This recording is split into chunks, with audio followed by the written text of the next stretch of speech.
Anda kembali di Metro Siang, pemirsa. Penantian panjang Indonesia menjadi tuan rumah MotoGP terbayar sudah.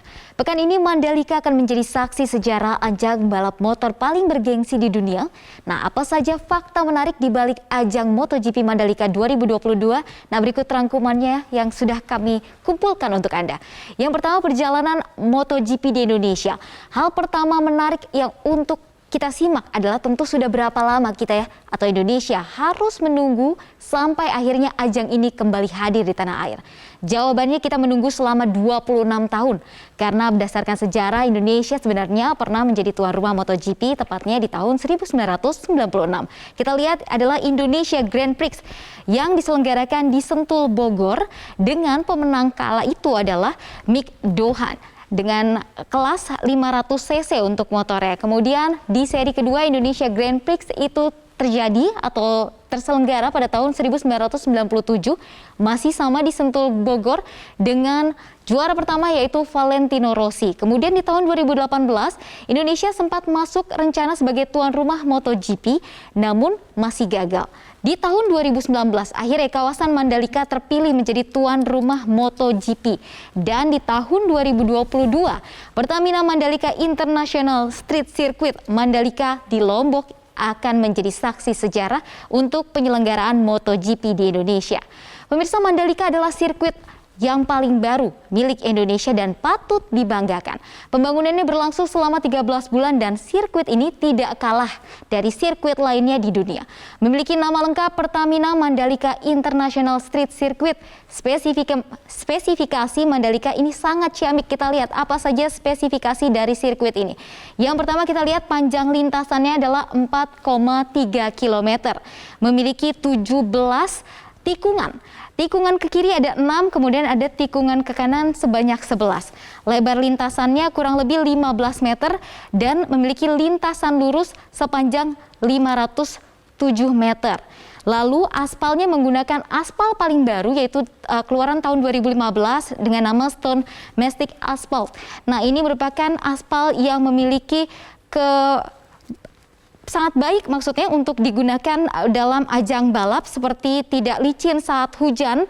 Jadi pembalap ini bisa melaju dengan kecepatan kencang dan tidak perlu takut motornya ini akan terselip.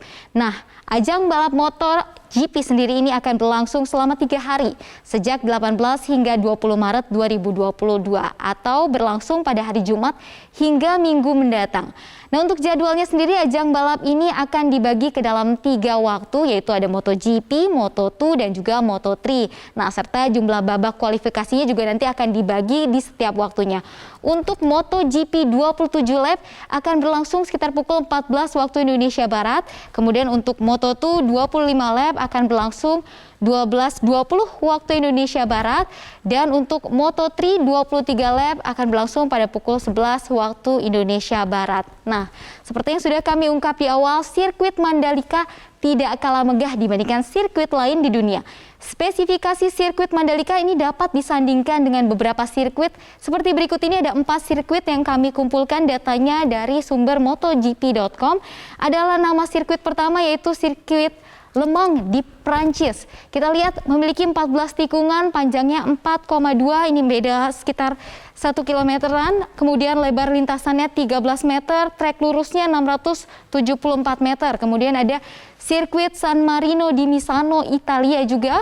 Kemudian memiliki 16 tikungan, berbeda sedikit dengan Indonesia memiliki 17 tikungan, panjangnya 4,2 km, lebarnya 12 meter, kemudian trek lurusnya 530, kemudian ada sirkuit Phillip Island di Australia, dan yang terakhir ada sirkuit Ricardo Tormo di Valencia. Nah, ada berapa banyak pembalap yang akan ikut dalam ajang balap kali ini? Ternyata ada 24 pembalap yang akan berlaga dalam ajang balap MotoGP. Juara dunia MotoGP 6 kali Marc Marquez salah satunya, kemudian juga tak ketinggalan ada juara MotoGP tahun 2021 lalu yaitu Fabio Quartararo juga akan ikut meramaikan ajang balap ini. Kemudian kita lihat ada Luca Marini, bisa dilihat di sini, ini ada Fabio Quartararo. Kita lihat di slide berikutnya siapa lagi yang akan ikut tampil. Ada Pol Espargaro yang memiliki kualifikasi dengan tingkat kemarin sudah mengikuti dengan saat mengikuti MotoGP pramusim ini memiliki catatan waktu yang sangat baik. Kemudian Marc Marquez juga masih ikut. Tadi sempat atau kemarin pada saat pre-event ini sempat mengundang decak kagum dari warganet karena menampilkan penampilan yang menarik saat mengikuti parade di Bundaran Hotel Indonesia. Nah, Indonesia memang berharap banyak dengan terselenggaranya ajang MotoGP di Mandalika. Apalagi kalau bukan menggait banyak wisatawan ke tanah air. Nah, targetnya dengan terselenggaranya MotoGP Mandalika ini ada 300.000 orang yang akan datang ke Mandalika NTB. Kita lihat target wisatawannya adalah sekitar 300.000 orang dengan target jumlah penonton sekitar 60.000 tiket, dan ini sudah terjual habis menurut Presiden Joko Widodo. Nah, meskipun terbilang baru rampung dibangun, namun kesiapan infrastruktur penunjang seperti lokasi penginapan sudah maksimal dilakukan oleh pemerintah. Tak kurang dari 22.452 penginapan sudah tersedia dengan berbagai level. Ini mulai dari hotel berbintang, kemudian ada bungalow, ada homestay, dan juga hotel melati, dan serta sarana hunian pariwisata yang sudah disiapkan oleh Pemprov di NTB. Nah, untuk Anda penonton MotoGP Mandalika, ada yang perlu jadi perhatian. Karena penyelenggaraannya telah mengatur sejumlah aturan yang harus diikuti, yaitu alur masuk penonton ke sirkuit.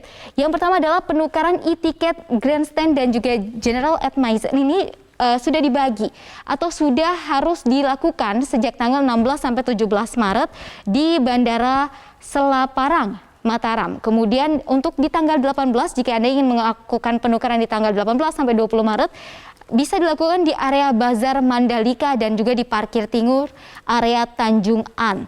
Nah, setelah dapat wristband, ini wajib naik shuttle bus karena untuk mencapai lokasi sirkuit ini hanya disediakan shuttle bus yang nantinya sudah dibeda-bedakan warna dan juga kelas tempat Anda akan duduk maupun berdiri di sana.